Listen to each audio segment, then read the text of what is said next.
بسم اللہ الرحمن الرحیم۔ حضرت ابوبکر صدیق رضی اللہ تعالیٰ عنہ جو باجماعت اہل سنت انبیاء کے علاوہ تمام دنیا کے آدمیوں سے افضل ہیں اور ان کا جنتی ہونا یقینی ہے۔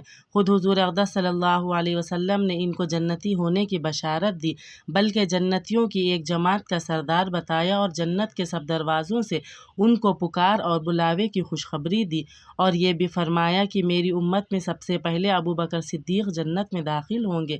اس سب کے باوجود فرمایا کرتے ہیں کاش میں کوئی درخت ہوتا جو کاٹ دیا جاتا، کبھی فرماتے کاش میں کوئی گھاس ہوتا کہ جانور اس کو کھا لیتے، کبھی فرماتے کاش میں کسی مومن کے بدن کا بال ہوتا۔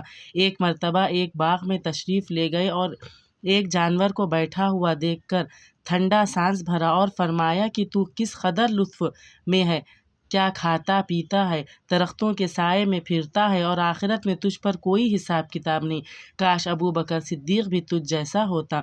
اور رابعہ سلمہ کہتی ہیں کہ ایک مرتبہ کسی بات پر مجھ میں اور حضرت ابوبکر صدیق میں کچھ بات بڑھ گئی، انہوں نے مجھے کوئی سخت لفظ کہہ دیا جو مجھے ناگوار گزرا، فوراً ان کو خیال ہوا، مجھ سے فرمایا کہ تو بھی مجھے کہہ دے تاکہ بدلہ ہو جائے۔ میں نے کہنے سے انکار کیا تو انہوں نے فرمایا کہ یا تو کہہ لے ورنہ میں حضور صلی اللہ علیہ وسلم سے جا کر عرض کروں گا۔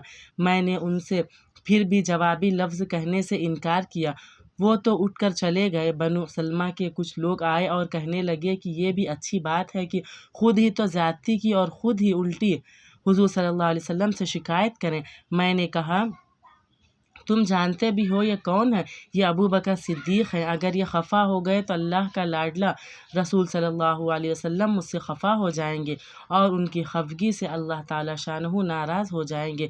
تو رابعہ رضی اللہ تعالیٰ عنہ کی ہلاکت میں کیا تردد ہے؟ اس کے بعد بھی حضور صلی اللہ علیہ وسلم کی خدمت میں حاضر ہوئے اور قصہ عرض کیا۔ حضور صلی اللہ علیہ وسلم نے فرمایا کہ ٹھیک ہے، تجھے جواب میں اور بدلے میں کہنا نہیں چاہیے، البتہ اس کے بدلے میں یوں کہے کہ اے ابو بکر اللہ تمہیں معاف فرمائے۔ یہ اللہ کا خوف ایک معمولی سے کلمے میں حضرت ابوبکر صدیق کو بدلے کا اس قدر فکر و اہتمام ہوا کہ اول خود درخواست کی اور پھر حضور صلی اللہ علیہ وسلم کے واسطے سے اس کا ارادہ فرمایا کہ رابعہ بدلہ لے لیں۔ آج ہم سینکڑوں باتیں ایک دوسرے کو کہہ دیتے ہیں، اس کا خیال بھی نہیں ہوتا کہ اس کا آخرت میں بدلہ بھی لیا جائے گا یا حساب کتاب بھی ہوگا۔